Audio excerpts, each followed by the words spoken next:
L'Ouest guyanais est donc touché par la troisième vague de cette pandémie Covid-19.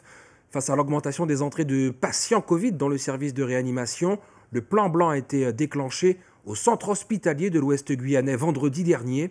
La direction de l'hôpital est inquiète. L'unité de réanimation a besoin de renforts. Les précisions de Céline Fleuzin et Maëva Myriam Poney.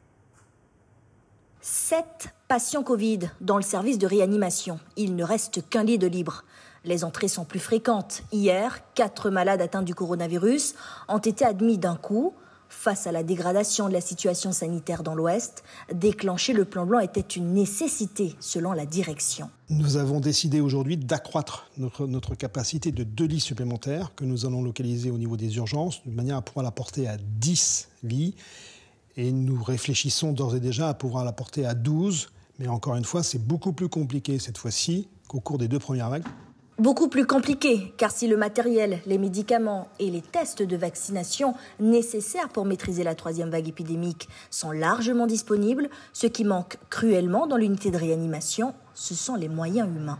Le seul renfort sur lequel on puisse compter, ce sont les infirmières ou encore en formation de 3e et 2e année à Cayenne.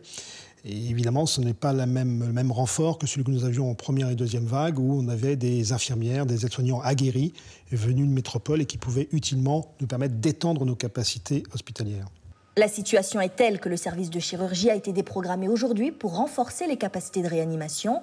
Les opérations urgentes et plus ou moins urgentes restent maintenues. 12 patients Covid sont hospitalisés actuellement. Ce qui inquiète le personnel, c'est la virulence du variant brésilien. Dans l'Ouest guyanais, on comptabilise plus de malades que l'an dernier, malgré un taux d'incidence 3 fois plus inférieur.